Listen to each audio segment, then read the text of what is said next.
Spoiler alert, when this podcast talks about the books of His Dark Materials, it does so in the context of the most recent book. And when it talks about the television show on the BBC and HBO, it does so in the context of the most recent episode. You've been warned. Part of Double P Media, doublepmedia.com. Here we go. Welcome to The Dust, the podcast. Once again, we are talking about the finale, Season 3, Episode 8, The Botanic Garden, written again by Francesca Gardner, this time directed by Harry Woodliff. What about my ratings and your ratings for Episode 8? You first or me? I'll go first again. I went ahead and did the same, but still pretty high ranking for me. Again, a 9.5 out of 10. Triple D's. Triple D's? Discovery, drawing, dust. This was a very good episode. Heartbreaking. We kind of hinted at what was happening in this episode, going back to season 2 with the bench. So we've been dreading this moment for a long time, but I really think it was very good for the series to take a moment and slow down and let the emotions and let us feel, let the characters feel and process everything that they had just gone through. And I really appreciated that. It was just a slow kind of feeling episode. And yeah, I definitely spent the last 20 minutes on my first watch just crying. I'm sad crying. It wasn't as devastating as episode 4, but I still spent a large chunk of this episode in tears, and but I think they landed it. I really do. I think it was a really great ending. I think the kids, Daphne and Amir, they nailed it. They knocked it out of the park. This whole episode really rested on their shoulders, and they carried it through. I believed their feelings. I think their acting was phenomenal. Well, I am, once again, as I spoiled before, I'm giving this one a 10. I think only Catfish has surpassed me in the number of doubles that I'm going to give here. He often will come up with like 7 or something like that, but I'm giving it 10 quintuple S's. Quintuple S's? That's a lot. Yeah, sensational serpent stories and shattering separations. Yeah, nailed it. That's like, it's just an amazing. I wish we had a game called 5 words instead of 3 words, because that's what I would have used. Well, it'd have to be 6 words, I guess, if I included the and. But nonetheless, I didn't mind going through the pain of all of this, and it probably was really weighted in the fact that I am just amazed at the difference in Daphne Keene's acting between, you think about the first couple episodes of the first season and now. And she was great in like Logan and everything when she was even younger than that. But to be able to, like you mentioned, the way that these kids pulled this off, to be able to just depict something that will make bring an adult to their knees, and the kind of, I don't know what actors do, how they learn these techniques to make their faces look a certain way or whatever. I'm completely oblivious to that. I know that our boss Bubba is often accused of doing great eye work, but I don't know what that means. All I know is that Daphne Keene just really surprised me, and it made me feel it a lot more than I think I probably would have. Especially if this had been, filmed a year before with the COVID. I think they kind of almost took half a year or a year off, and somewhere in there, she just really grew, and it really sold it. And I loved the Serpent story. I think that, all this time with Mary, those of us who have read the books, we've been really invested in it. But I kind of wonder if a person who is just experiencing this on TV would go, well, what's so great about her other than she's just this really neat person, and they really built her character this entire season to where this story just really paid off. It was beautifully told, it was beautifully scored. It's a whole sequence that I wish you could nominate a sequence or a scene for Academy Awards or for BAFTAs or whatever's. I don't know if you can or not, but that whole sequence to me was just pure art and pure emotion, and I loved every aspect of it. Its inclusiveness, it's everything about it was just amazing to me, and that probably would have brought it up to a 10, even if the rest of it had failed for me. Where did it land, Holly? Where did it land? It landed on the fall. The fall. Sounds so nefarious. Really, it's not. It's actually the most beautiful thing. It restored dust to the world. Those poor kids. I'll tell you what, it fell.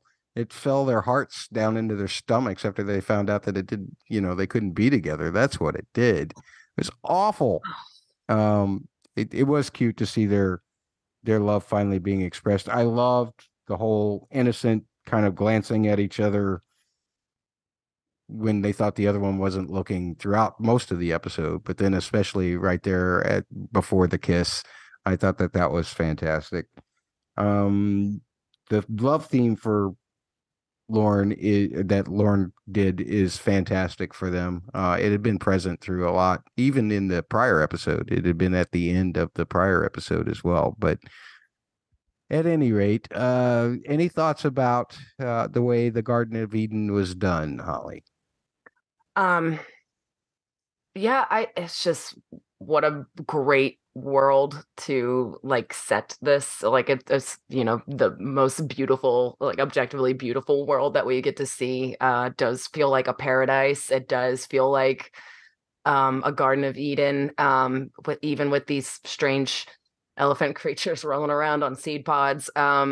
Just I loved every bit of it, even from like the opening to the episode. Just Lyra, like they're asleep, and then Lyra wakes up, goes for a swim, and Will comes and joins her. You could just kind of see, you can see the tension building, like from the jump. Like everything that they've been working for is finally done. They can finally relax a little bit, and they have to process their feelings, but they also, like, Will for the first time is happy. Like Will has been a sad kid since we met him, and when he's not sad, he's been determined because he has a job to do, and now that that's done, he's cracking jokes and like teasing Lyra, and like it's really cute. So yeah, I love these little moments of building up, to them, to the kiss. So they've done all of these things. They have crossed over worlds. They have fought specters. They have fought the Magisterium. They have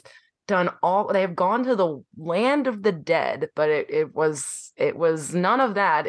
All of that was leading up to a kiss. To kind of make everything happen. And of course, we need Mary Malone's story to kind of help them along, which I thought was really great too. But I really think they did a great job of just capturing what being that young and like experiencing like first crush, first love. I think they really hit that well. And there's really there's not a time like being young and feeling that for the first time. Everybody remembers what that feels like.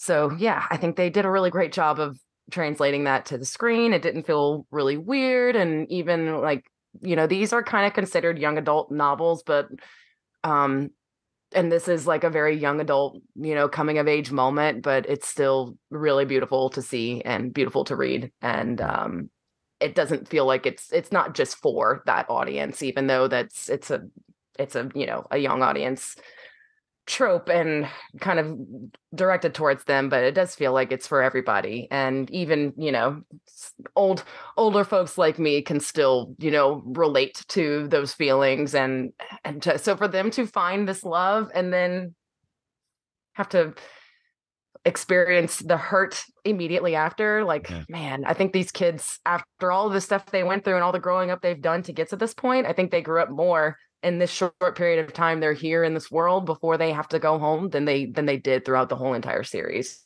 And it's a lot. It's a lot. There's a lot of feelings, a lot of emotions happening. there's a couple of things that a rewatch I think really serves the actual kiss a lot better than a first viewing. And that is once, or even by the time you get to the end of the episode, then it puts it into better context. One of the things is when Mary's actually talking to them before the Serpent story, before the double S.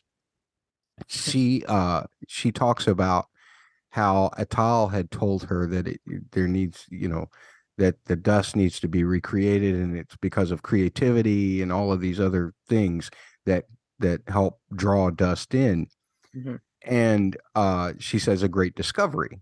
And then the context of Zephania saying, a discovery of love for the first time is never a small thing. As Mary Malone, it's kind of like, well, so that's just kind of ordinary. And she's like, no, it's not for these two. And so that the fact that it was the first time, and it just made it all so beautiful. That helps put the whole kiss into a lot better context, I think. And not that it was poorly executed, and that's not what I'm implying. I'm just saying that you have to take all of the things that are happening outside from both sides, mm-hmm. The before and after, that help really sell it, and some other things that just makes it like it's brand new. That conversation that while they were in the water, where she says about Mary Malone, and Lyra basically says, well, what do you think of Mary Malone? And she's great. She knows everything. Yeah. What about dust and trees? And then as she's walking away, he's sitting there chiding himself. Dust, trees. What are you doing? He's telling himself, "Go, that's slick move, Will. Slick move." I love that. It was fantastic. Great. Yeah, it was so great. We can all relate to that awkwardness too, of like being around somebody we like, and like, oh God, did I just sound so stupid? Like, I mean, I still experience that. That won't maybe ever go away, even after your first love, second love, third love. You might still run into that. So if you need something to look forward to, kids, when you get older, you can still experience that for sure. What does it say, Holly? Oh, demon reunions and double Fs. Double Fs. Final forms. Oh. Okay. So we finally get to talk about the demons. So Pan is still, you talked about it as far as the last episode, about how short Pan was with Lyra when they did see each other then, taking it full on out this time around, like saying, yeah, I got to be close enough to you to kind of feel you, but I'm not going to let you know I'm here, or I'm not going to reunite with it, which Serafina even calls out. She's like, why are you punishing Lyra and Will? And because he's hurt. I mean, like, I get it. I'm not excusing it really, but I completely understand what Pan's experiencing and yes, and that's this feeling where he's punishing her to make himself feel better for like what she did to him. I totally get it. So this is very different in the books. They have a very much a happier reunion in the books, but I really like this choice. I like that Pan is holding her accountable. It reminds me of the best part of Asriel, which is still Maria. Always held Asriel accountable too. So I like that Pan is kind of doing a similar thing here, where he's not gonna take it, and then they have it out a little bit, and they finally do get to like embrace, and it's so sweet. And now that they've had the kiss, they're not changing anymore. That was the moment that they that the dust settled and the demons settled. And Pan is gonna forever be a Pine Marten. Pan is forever in his form that he will be in for the rest of any of Lyra's stories. The other thing that I found funny is that, and I just love this, the whole will Kiava become although he didn't even know Kiava's name at the time, but will she become a mosquito or a slug or a fish in her final form? And that was a nice little tribute to the books, because in the books, there is a story of a sailor, right, who says that he has to stay at sea all the time Because his demon is a dolphin. Mm-hmm. So I love that this isn't Lyra lying like the Lyra of season 1. This is a true story that she's heard of when you read the book. So I love the little inclusion of that. That was very funny and great. And just the whole idea of the fact that we always had heard in season 1 all of these kids saying, I want my demon to be a blah, blah, blah in his final form and whatever. And now we get to see what actually happens. And I love Will, who now knows that he has a demon, is wondering the same thing. He's just like a little kid there for a moment. So that was great for me. Yeah, I like that. Also really notable, our big takeaway from season 1 is you don't touch another person's demon, but they come back after they come back to them and they're reunited and Pan and Lyra have it out and they embrace, and then Will and Kiryava kind of like start to become acquainted. The very next thing that happens, and nobody bats an eye at it, is that they pet each other's demons. And it's like, oh, it was something that was so forbidden before. Right. It's like, this is when. Well, and even in this story, think of Father President McPhail wanting to touch Mrs. Coulter's demon. It's very much a convention in Lyra's world that's not supposed to happen. In season 2, didn't Will accidentally touch Pan or something like that? I think he was going to, and they were like, "No, you don't do that." Like it was. I don't know if he went to pet him, and they were like, "What are you doing?" Like, that you don't do that. That's wrong. I remember it made Lyra feel weird, right? Yeah, but they've through this trauma they've been through together, and their bond and their closeness and this newfound intimacy they have, they didn't even think twice about it, and it felt natural and okay, and it is, and that's the point. Like, you don't know that when you're until like it's part of those things like you're kind of growing up when you read the book, because you're like, oh, you're not supposed to do this, but then when it finally does happen, you understand why it can be okay, or it is okay in certain situations, and what it actually means. And it's not like a taboo, it's just intimacy. I thought that was really touching, that they had that moment. Excellent. Now, see, I know that you said you thought that in the books it was a little more of a joyful reunion and all of that. The thing that I was just a little disturbed by, and pardon me for being nitpicky, but it was like all this time Pan had been holding all this out, and then, of course, Serafina talks to him, and he still, I guess he has to tell her what he was feeling. But then all of a sudden, it just seems like everything's just okay again. All of a sudden, when he jumps into her arms. And I understand that there was a need to have this story be happy, but it just felt a little bit too much of a quick change to me. I actually appreciate that they, like I said before, that I like that Pan is making her pay and punishing her, and he's not letting her off the hook, for what she did. And I think they conveyed that well, but I also think maybe they just kind of got to this point where, he was done punishing her, Okay. She did apologize, and it was after she apologized that he finally okay. And as we will maybe talk about in a little bit, maybe he's not finished making her pay either. So, yeah, that's probably true as well. But, and the other thing was Serafina told them that, hey, y'all, I wonder if they know, if the demons maybe know. I guess maybe they don't. But with Serafina, the other thing that Serafina gets them going back to them is she says they're gonna need you now more than ever. Soon. So that's maybe it was just time, Okay. Anything else on this stuff? Just we've seen Pan in a bunch of cute, really, really cute forms, and I'm sure a lot of people out there are going to be really sad that he didn't settle as red panda, or even little white ermine panda, which when I think of Pan, I usually think like from Pan from the show, I usually think of his little white ermine form, because I don't know, there's something really cute about that one. And I guess he was that form a lot.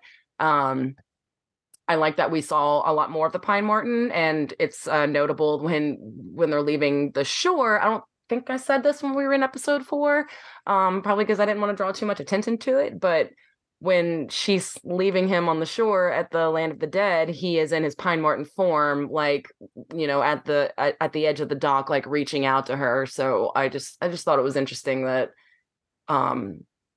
maybe even then, in his most vulnerable moment, like he took the form that he was ultimately gonna end up being. I don't know what I'm saying there. I just thought it was interesting that was the form he was at that moment. Because I don't think we had seen the pine marten form at all before they were on that dock. I think we have, just not very much, because I'm pretty sure we peak. I think it's like back in season 1 though, like maybe around Jordan College a little bit. Like it wasn't often, but he has been in that form before.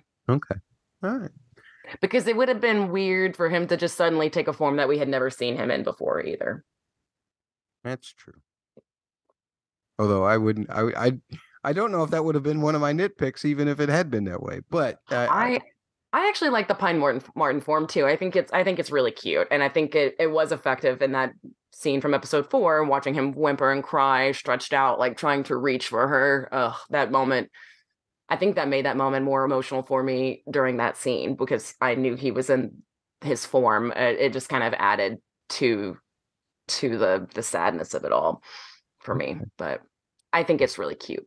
I like that Kiryava is the cat, and it's just like his I don't remember what Moxie looked like now, but the cat that, you know, his cat from the other world, and when he followed through the window, I just love that, you know, Will's demon is a cat.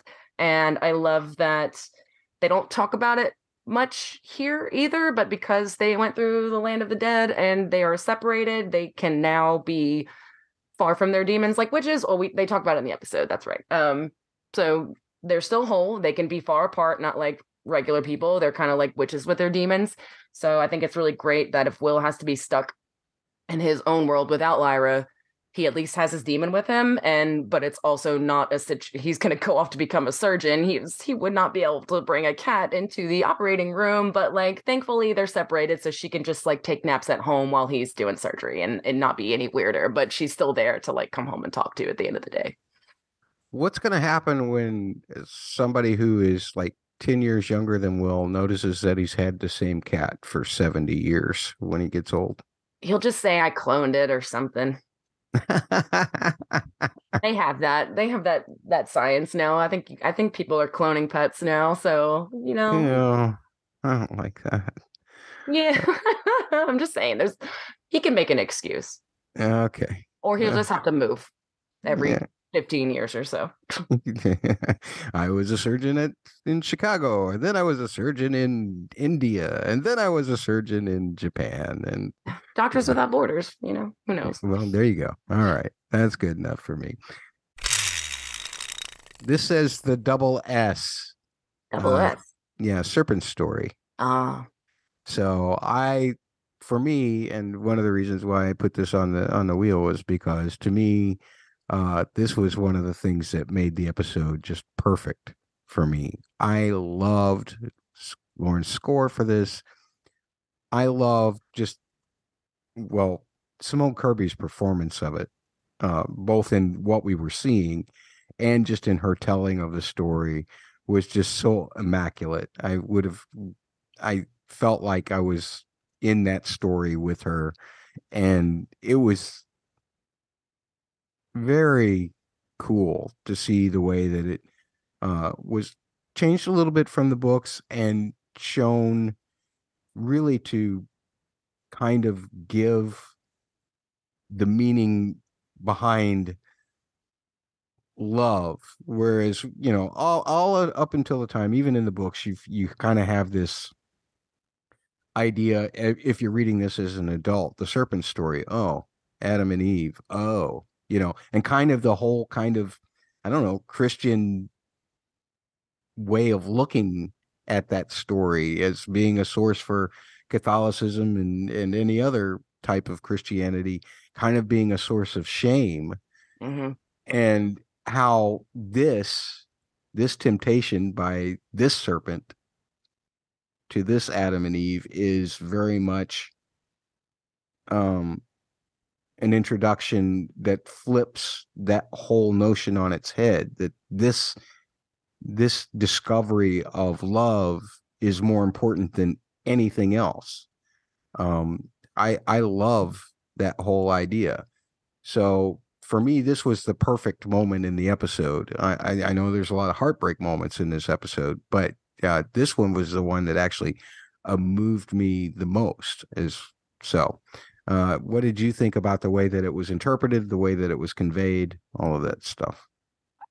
I thought it was great.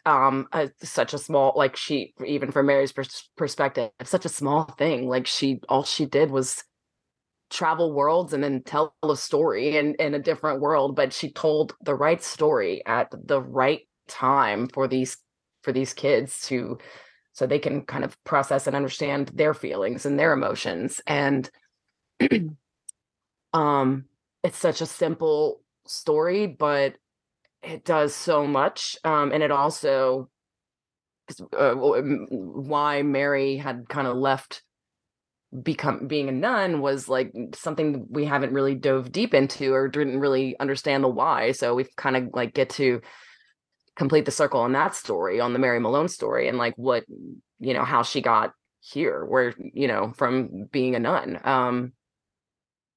And I respect the heck out of her for making that decision. I am a person who usually will follow my heart, and if my heart is telling me to, over my head, and I feel like she did the same thing. She experienced a moment that changed her so profoundly that she gave up everything she knew, and in a world she knew, and a religion that she followed, and a doctrine, like rules. Her whole way of life changed in a moment. And I think she made the right choice based on what happened with her. And I think, that's okay. That's great. I love this.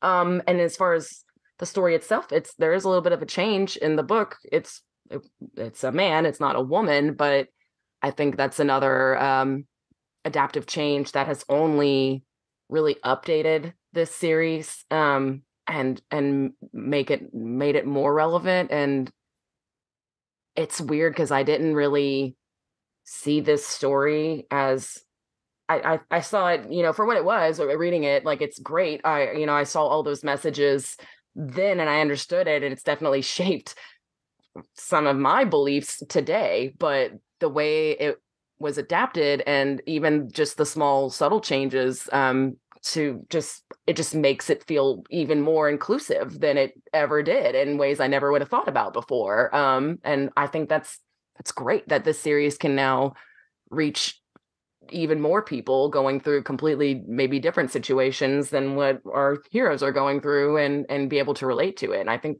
that's wonderful.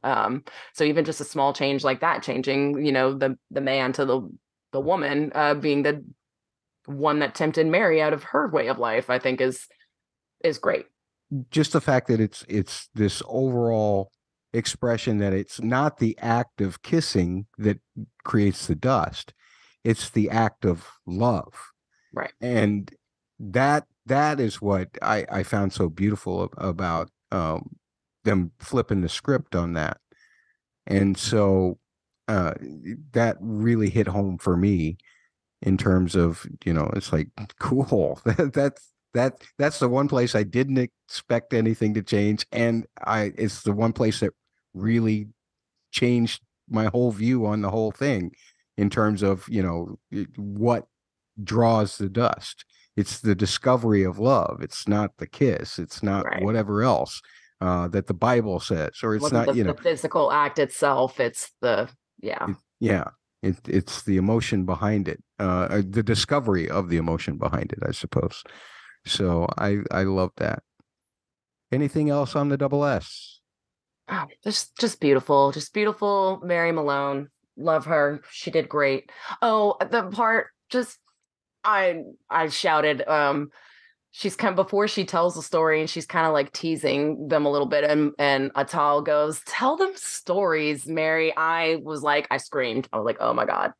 Yeah. Because those would have been my 3 words from the last episode too, that I was not on, was "tell them stories." That is a phrase that I carry with me from the series. And I when I die, I'll be ready with my stories for wherever I go, like just in case, I need them. And I love that Atal got to echo that. And I just thought that was wonderful. Father Gomez's Gumption, the double G, and Bathalmos's Daemoncide. So the one thing that I feel like between the last episode and this episode was, the real threat to all of civilization, to me, is not Metatron, is not Enoch. This guy right here, Father Gomez, he's the real threat, because, okay, maybe a dual threat, but because Metatron's trying to get rid of the dust and creates the abyss and whatever. But Father Gomez can prevent the creation of new dust, or the drawing of dust, by taking out Lyra. So to me, I love the fact that his importance is implied. What I didn't like was the fact that it wasn't really demonstrated to me. I mean, all he did was creep around. He shot a zebra, or whatever the equivalent of a zebra is in Mulefa world. And then Bathalmos got to him just in the nick of time, as you would expect Bathalmos to do. I didn't because, Bathalmos never does. He was on a different path. We finally found out what that different path was.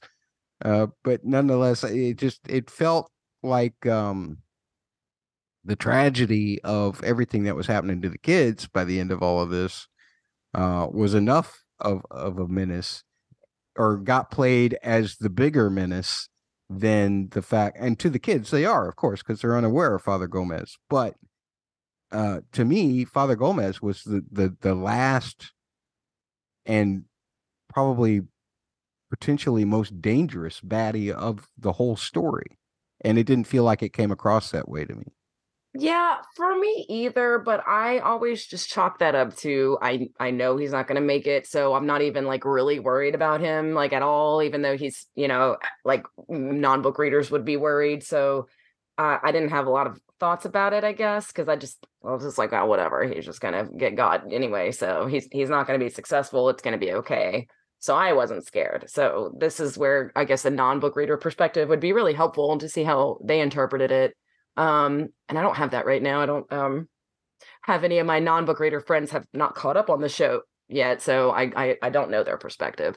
I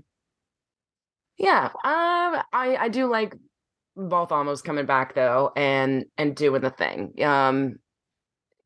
He manned up, and yeah, I don't fully understand how, because he killed a demon that also killed him. I don't understand how that works, and it's just one of those things where, okay, it happened. And it's angel code or something. He's dust can't beat dust without destroying dust self. I don't know, but he gets to go and be with Baruch. So he gets his happy ending and he saves the world. So yeah. The whole Bathalmos arc in the extreme of things, in terms of the story, the TV story, feels just weird and random, and kind of I love the way they set up that an angel was following Father Gomez throughout the whole episode. That was great. Mm-hmm. But the fact that it was Bathalmos, is like, okay, well, we got to give this guy something to do at the end to justify why he was around in the first place. And it just that whole storyline was a little bit was probably the only part that was kind of disappointing to me overall with Father Gomez and Bathalmos. Because Bathalmos, if you really want to sell Bathalmos the way he was in the books, and he's got to be a lot more petulant, a lot more whiny, and there was none of that. And then with him and Baroque, and then when he flies away, okay, well, maybe that's within Bathalmos' character. But then he comes back and he says, no, no, no, I've been here the whole time. I just been watching from afar. Oh, wait, yeah, I've got something else to do. Bye. And then it turns out that this is something else to do, 5 episodes later. So that didn't really work for me. That's probably the only thing about this whole last 2 episodes that just totally just kind of left me a little flat. Yeah, and kind of going back to what we said earlier, maybe like having 2 more episodes, and like maybe a little check-in time with Balthamos. That could have maybe served that a little bit better. So it is what it is, though. In the grand scheme of things, it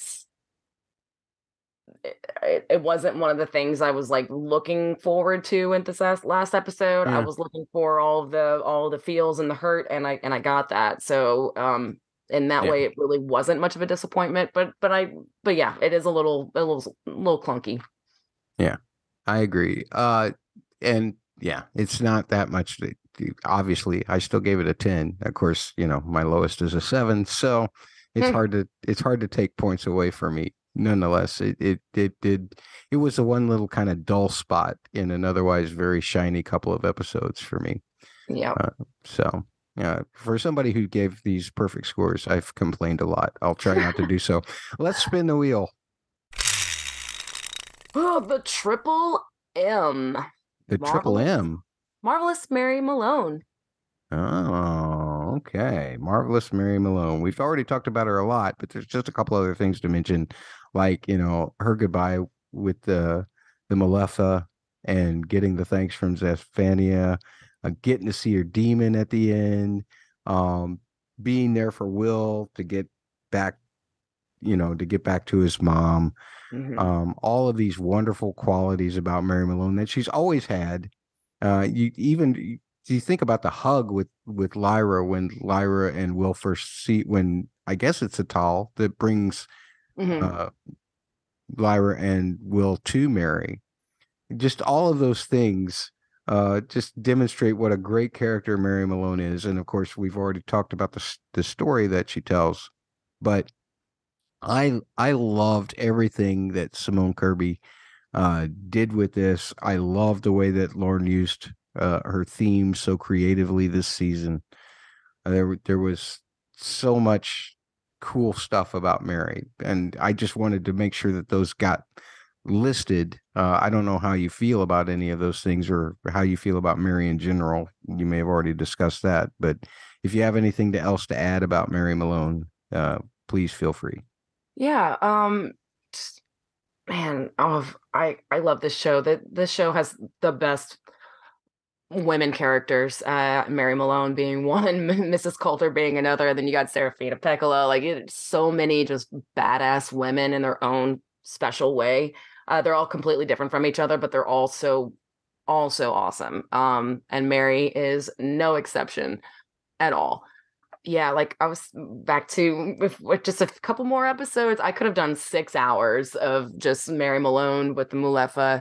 I think they did do a really good job of translating her time spent there, and by the end, just you can see how close her and Atal are. Like they're besties, like they truly love each other and care for each other and help each other and teach each other. And what a beautiful friendship that she found with this creature that's not a human, but has consciousness just like us. It's just so great. And the lessons that she learned, and I really love when she's talking about what Atal has taught her and the lessons that she learned, like how to treat the trees with respect, and you're like, how do you do that? It's like, oh, you don't act like you're better than it. I'm like, there's just some really great lessons from Mary Malone. Again, I like you said, I'm also glad that Will has her to go back to, to go back with in his world. They I don't also really. love the way that they set up that relationship, or the possibility of that relationship, as her being kind of a second mother or a older sister to Will. Uh, when they find out that they're going to have to separate, and Lyra goes to Serafina because she doesn't understand what's going on with the alethiometer. Mhm.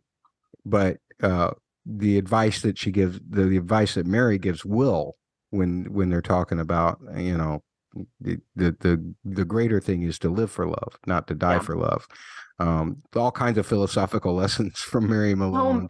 So many, like the whole show period, like has so many philosophical lessons. And like I said earlier, like the book series has definitely shaped the way I view the world and my own spirituality and how like I live my life. And I think they nailed it with the adaptation on the whole. And I think especially with Mary. And in the books, they do kind of delve more into that because we know Will's mom is not okay, and like realistically is not in a position to really care for Will. But Mary, and this in the books, I Steps think in and Mary helps, yeah. offers, like, she's like, look, I'll be like your guardian, like you and your mom can come like stay with me.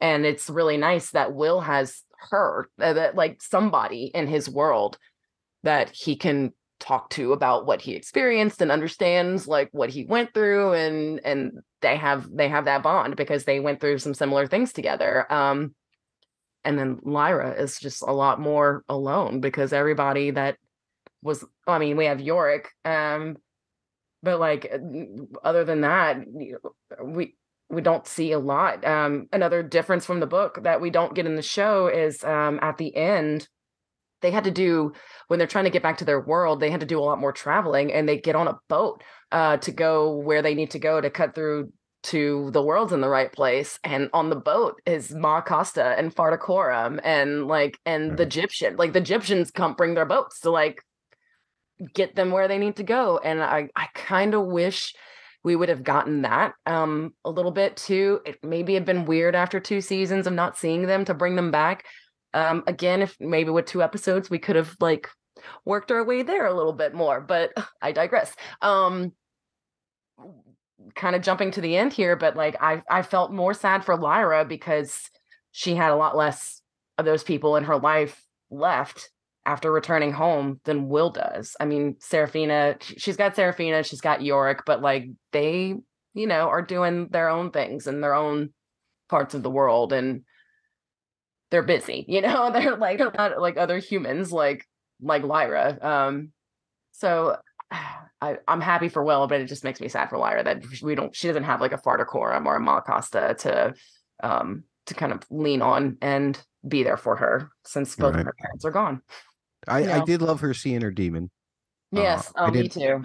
Didn't think much of her demon. Her demon looked very computery to me.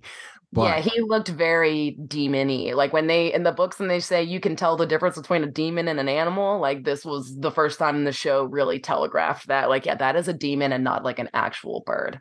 Right. That is demon. Yeah, definitely looked different. So that wasn't a complaint, just an observation, I suppose.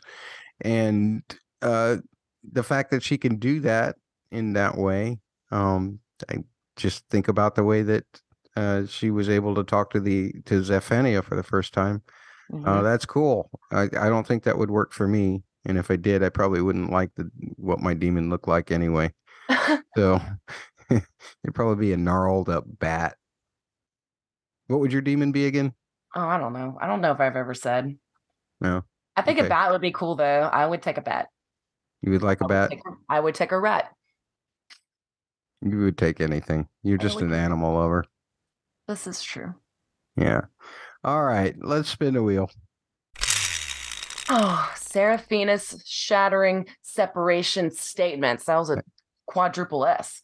That is a quadruple S. Wow. That's excellent. So the only 2 things that I wanted to kind of bring up here were the fact that, here are these magical mentors, that's a double M, that have to, they're the ones that always have to bring the bad news, right? So it's terrible that here it is. You're the person who has believed in this prophecy the whole time, that you've understood its importance and everything, and everything's so happy, and then you have to break these two kids' hearts. How horrible is that? That's a tough job for Serafina and for Zephania, really. So, because she has to break Mary Malone's heart too. So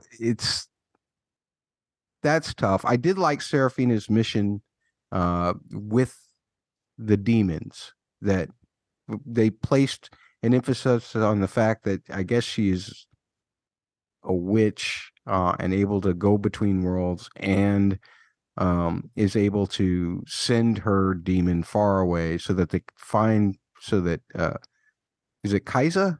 Is that her demon's name? Could find Pan and Kirava the first time. The fact that she gave Kirava her name, all of this kind of stuff is really cool. But at the same time, she also has to be the one to tell Lyra, hey, guess what? No, the alethiometer is not going to work for you anymore. You can learn how to use it again, but no, it's not going to work for you anymore.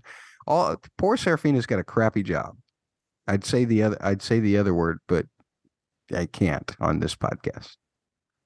Yeah, it's just everything was going so well, and then the shoes just start falling, dropping out of the sky and smacking them over the head. And it's like, first, we need to close all the windows, guys. You need to go home. We got to close all the windows, and we can only leave one open.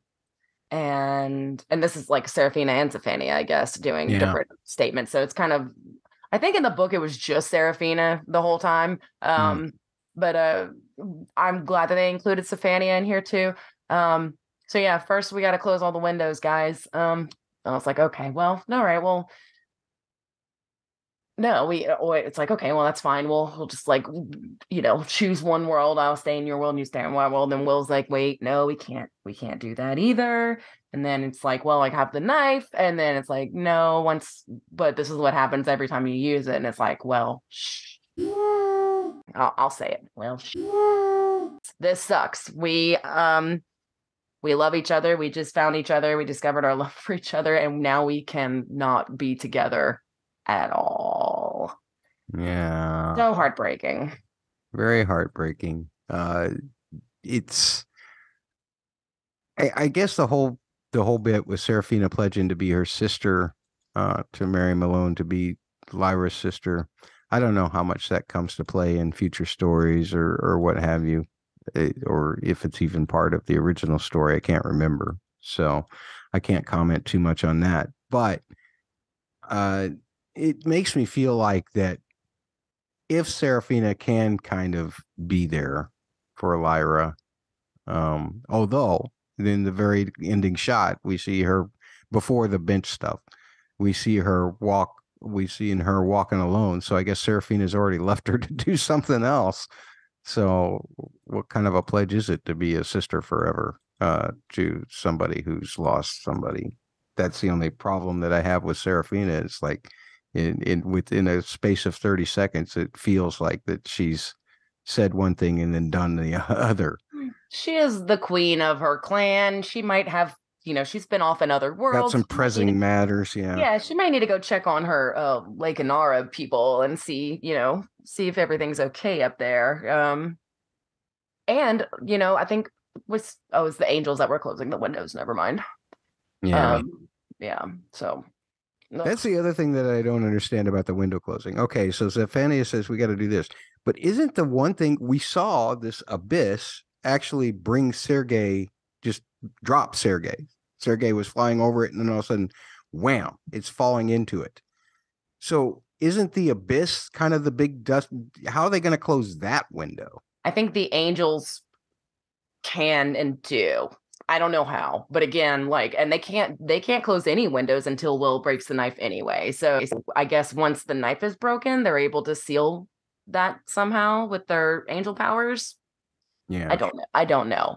So yeah. It seems to me that's the biggest window that Metatron made. That needs Right, to but be how would closed. they close it without like falling into themselves? That I don't know if angels and dust, or if angels and demons are made of the same like dust, and the demons can get sucked down. What's to stop the angels? Maybe it has something to do with maybe the clouded mountain like falling. Maybe that had something to do with. Maybe Closing it's it. danger. I don't. Yeah. Again, they didn't really explain a lot. I just know it's not a thing after they can fix it. Yeah. It's something they're able to fix. And the only window they leave open is the one to the land of the dead. Dead. Yeah. Okay.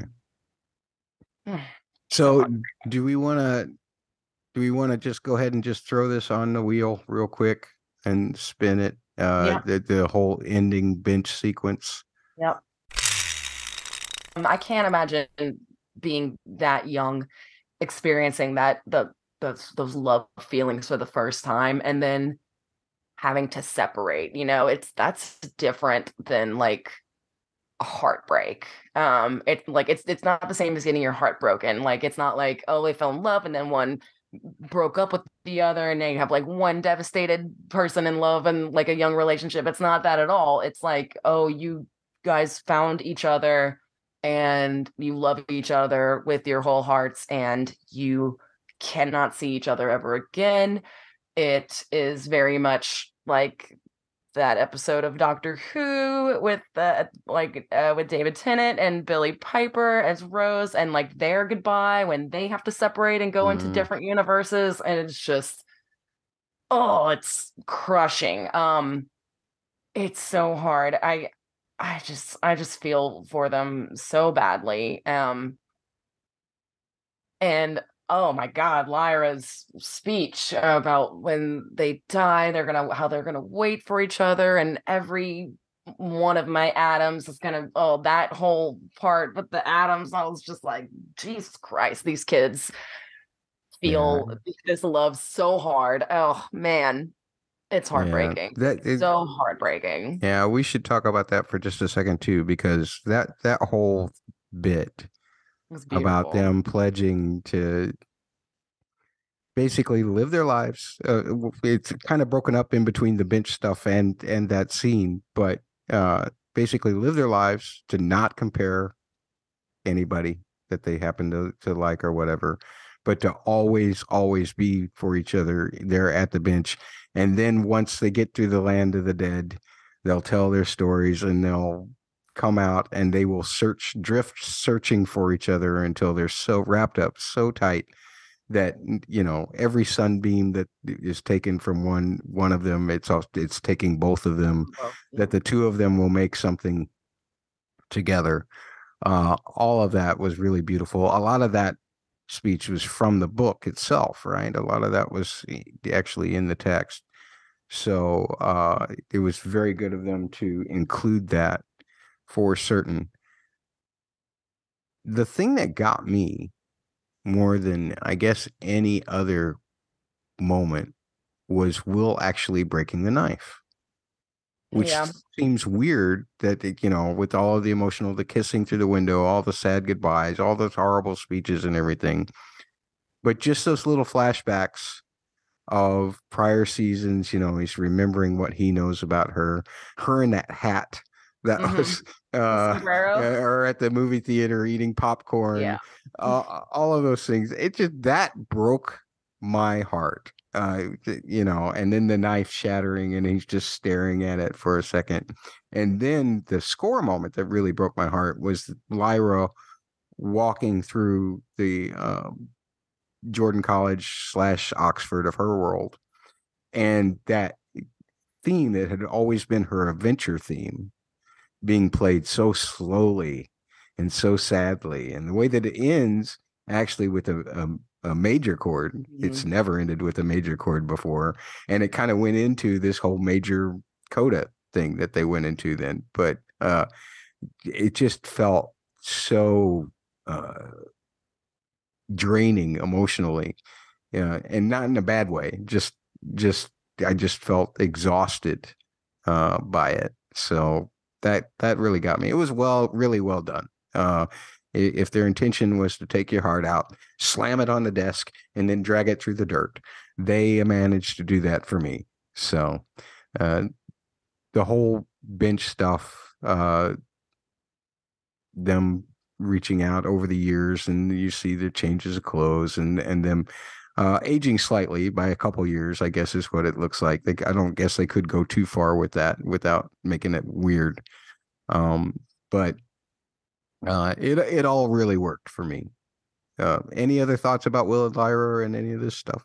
Yeah, it worked really well for me too. It's just, man, these poor kids, they've been through so much. And even after all that they lost, and them, and Lyra initially being in denial of what they were going to have to give up, the fact that they still, were like, oh no, we're leaving, we got to leave this window open, like just that they just still chose to act unselfishly, despite everything they had been through. And I think if I was Will or Lyra, I would be like, no, I need a win now. I'm not doing this. Like, I've done all of this other stuff for everybody else. Like, I would want to keep this for me. The fact that they were able to just like, no, we have to do the right thing, that they even though they're young, they're so mature and wise enough to make the right decisions despite how much it breaks them.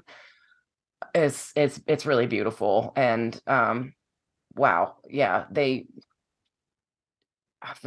experienced more in their young life than most people who live 60, 70 years can experience. Live their whole lives without experiencing as much as they do. Man, it is, yeah, it's and just that, I think the moment that also really gets me is I was gonna be mad if he didn't do it, but like he's through the window, and then when he comes back through one more time to kiss her, that moment got me pretty good. And I was, hard. It was a good moment. I won't doubt it. So I'm just a little weird in the way that things hit me sometimes. Just like my reaction for hitting the wheel for when Holly says spin. Sometimes my emotions hit me 2 minutes later. After I realize there's way too much to process. There's so many like huge, big worldly things, philosophical things to debate. And then there's just the small, like just love. I mean, not love is not small, but like, just like this, just so many big ideas to like less, I don't know. There's so many things to consider. And it's a lot. It's overwhelming. Especially with these last 2 episodes, which I don't know if it's just because these are the last 2 episodes, but I think season 3 is my favorite season now. And I think these last 2 episodes are my favorite. But I would include the beginning montage of Mary and the Malefa within like my favorite part of like those episodes. Like that's my highlights for sure. It landed on the only topic left, the Coda. Which I don't know, is this Bad Wolf's way of saying, well, we don't need Will anymore, so let's tell you about his whole life, but then let's remind you that Philip Pullman has a Book of Dust series, and we would like to do another series on this. How about it, HBO? How about it, BBC? Let's just ask the BBC. I'm really scared to ask HBO of anything right now. Yeah, HBO. I feel like if we don't act right, they might take His Dark Materials off HBO Max, and then I don't know how we'll watch it. I'll just go be hiding with Westworld somewhere. Yeah, you gotta understand that Chip and Joanna Gaines are coming. Because that's the Discovery way. Yeah, that's what I think too. And if you're just listening to this on an audio podcast, we give everything about that a big thumbs down. So, at any rate, HBO's quality programming. So, question: is Will going to become a surgeon because he was so good at using the knife? Is that what makes him a good surgeon? It could. He's got that. He knows how to get that focus in. He gets in the zone to cut windows. Now he gets in the zone to cut out organs or whatever. He could be really good at nerve stuff. I would imagine. Oh yeah, yeah. Because Good. he's got such precision and ability Steady with a hands. knife. Yeah, Hmm. got to be it. That's got to be it. And I guess we already mentioned there is another book series which Holly is well caught up on. I might read now that this is over. I started it, and I actually went through the stuff in La Belle Sauvage, and was spoiled about other stuff in the other book. But By me, probably. Sorry. what's that? Was it by me? I'm sorry. No, it wasn't by you. It's just the internet. Oh. It just happens, you know. So it doesn't really matter too much. But would you watch a new BBC production of the rest of the story? Do you want to see the rest of the story play out, or is this the perfect way to just let it all go? It's kind of hard to answer that because this next trilogy isn't complete yet. We are down a book. So I thought I read somewhere where we might get it. We're in January 2023 now. I thought I read somewhere or heard recently it might be out in the fall or maybe next fall. Um but they definitely left the door open, especially with the, I mean, like they made it very clear, and with that Coda, that there is more story to tell. There's more adventure, and we'll see. Whether I want to see it now, like I don't know. Again, I kind of want to get to the end of the second book on this trilogy is actually what takes place after the events of His Dark Materials, and that book had some weird moments in it that I did not love, and I'm not ready to see on screen. But a lot of the stuff they've done with Pan and Pan's like holding Lyra accountable is definitely important to that series. So the door is open, and if anything, they opened it more than they could have just by some of these changes with Pan. They made it pretty obvious that that's what they're gearing for, or it's definitely open to one now. If they want to do it, they've laid the groundwork, and if they don't, then they don't. Yeah. Philip Pullman did tweet that he's getting very close. So that's probably one of the sources that you got in terms of him being releasing the I guess the final book of that trilogy. Yes. Whether he would start another one or not, I don't know. They just did in the Coda. They said another adventure. They didn't say other adventurers, right? So another advent. Yeah, but so I think I might have said adventures because there are these little novellas that I think one or two take like place after these after the events of His Dark Materials.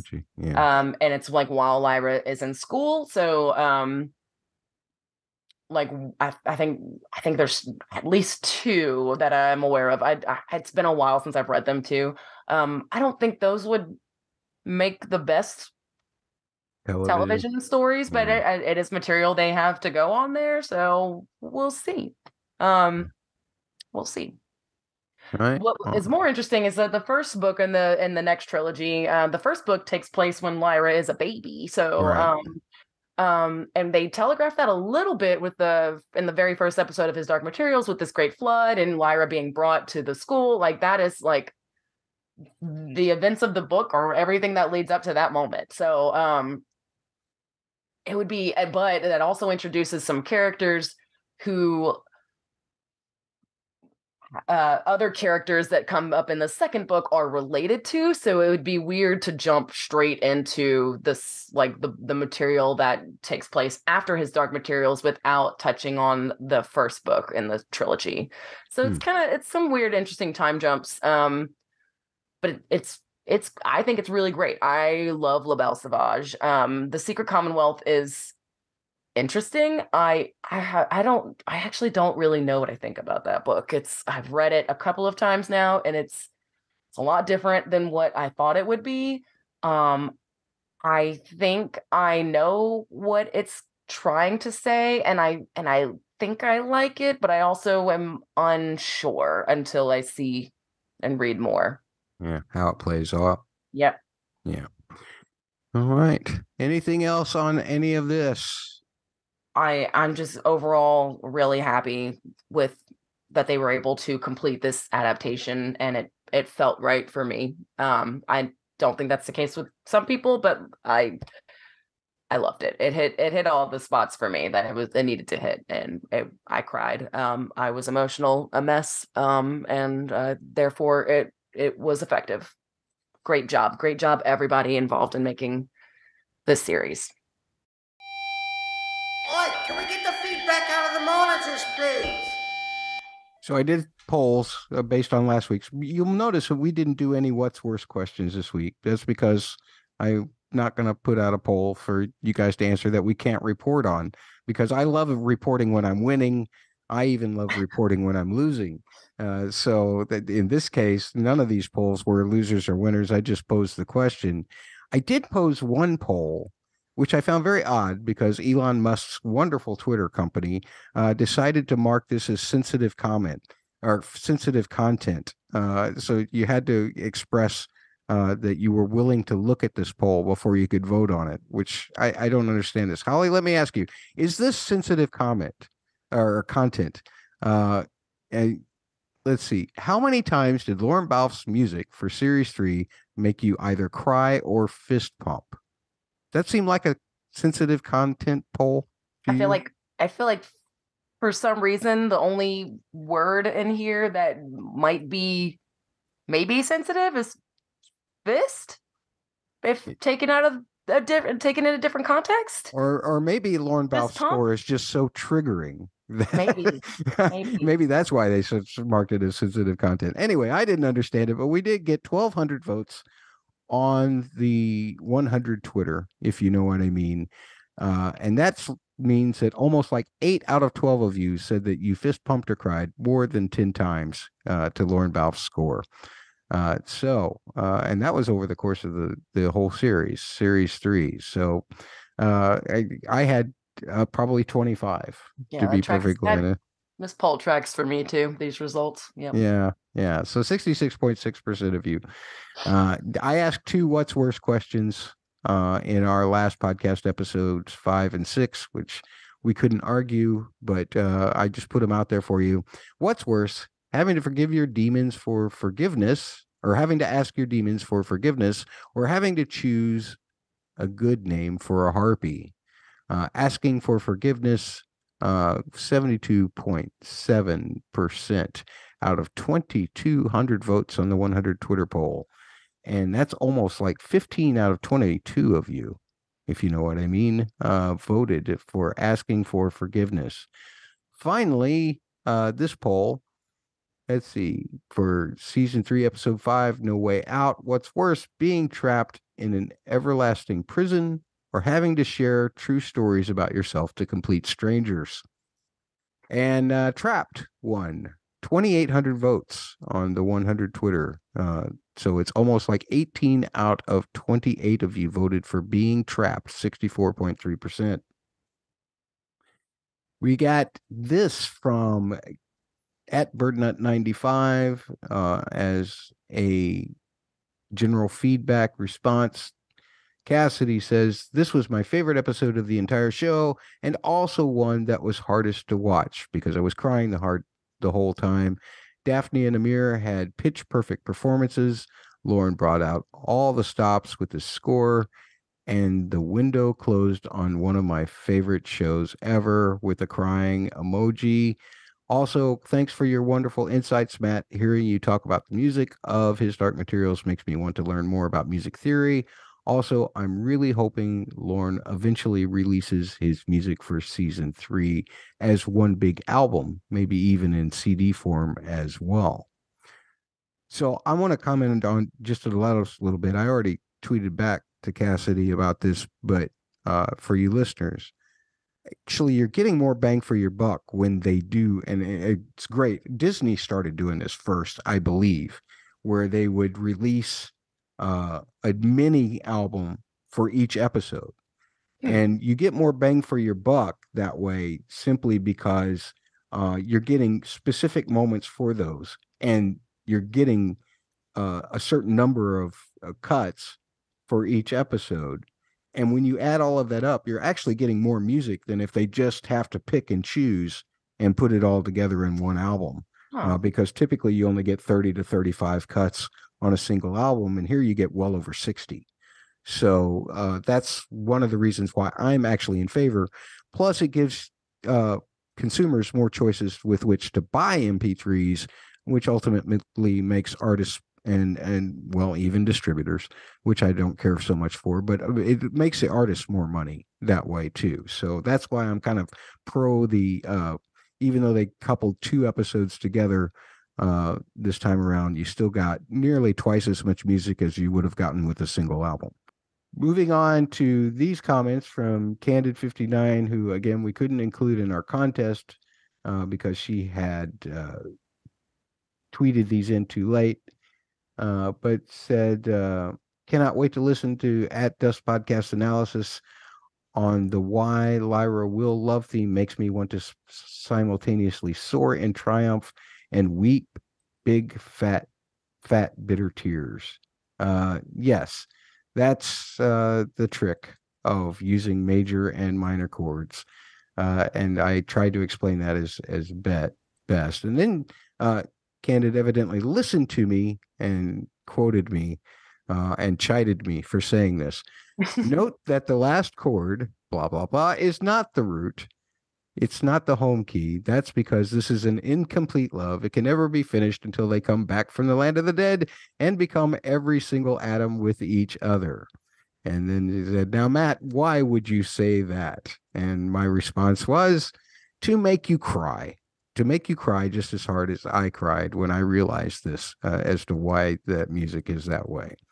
So thank you very much, Candid59, for your thoughts there. Also, a shout out to Priscilla TV, who gave us holiday wishes on our videos at Double P Media YouTube, and told me that he'd seen Witcher's Blood Origins and thinks that Meldoff might be their favorite character. So awesome. Thank you. I loved Blood Origins. Have you seen it yet, Holly? No, I didn't watch The Witcher either, though. Oh, okay. Well, it's not for everybody, and it's borders a little bit on that supernatural kind of cheesy sometimes. But I actually like it.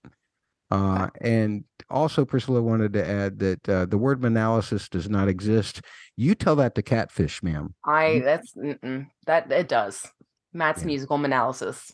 That's real. That's a real phrase. Yeah, with real words. That's me mansplaining music. Look it up. That's exactly what that is. Me mansplaining music. That's the way Catfish intends it anyway, I think. But if you ask Catfish, that's a word. So it's in Catfish's dictionary, and then therefore it should be in everybody's dictionary. Folks, we have reached the end of this podcast, which means that we have reached the end of this podcast. We are not going to be back anymore to be covering this. I don't even know if we would be back if BBC picks up a Book of Dust series or not, because I'm getting old. I mean, I could be dead by then, so well, I guess any of us could be dead at any moment, but I definitely have a better chance of being dead by the time this gets off the ground than if not. And plus, my life has gotten more and more complicated. I'll be podcasting less and less. I've made a New Year's resolution for 2023 to do fewer and fewer podcasts until there are no more to do. So that's going to be me. But I do want to extend a huge thanks to you, Holly, for putting up with my silliness, for making sure that I'm not too offensive to different groups of people, intentionally or unintentionally, for making sure that you keep me in line with what I know and what I don't know, especially about CGI graphics and direwolves. And I want to make sure that you understand how much I loved doing these podcasts with you. Thank you for getting me into this story. I would have never done it if it hadn't been for you. So I really appreciate it. It has been a wonderful journey. It paid off for me really well in the end. And I want to thank all the listeners for tolerating some of my ramblings, some of my silly ideas, and also for continuing to listen. That's what I have to say. Holly, do you have any goodbyes to say to our audience? Yeah, well, I would like to thank you, Matt, for coming on this journey with me. It was when we were recording, we were finishing up our Game of Thrones recording, and this was coming out. I said, come on, let's, you got to watch this. This is going to be great. Like, let's do this. And then here we are. So yeah, I know Matt says he's going to be giving up podcasting, but I'm hoping he will come back and we'll continue to podcast about House of the Dragon together when that makes a return, hopefully. But otherwise, yeah, it's been really fun to see one of my favorite book series ever become adapted to TV and seen all the way through. I don't think it got its fair shake and like fair amount of marketing attention that maybe it deserves, but I'm really glad for the fans of the books who were able to come on this journey, and any new fans who started this journey with us or without us, after us. I'm just glad everybody has had a chance to experience the story. Now it's one of my favorites, and I had a really good time talking about it, and it was really fun to watch. And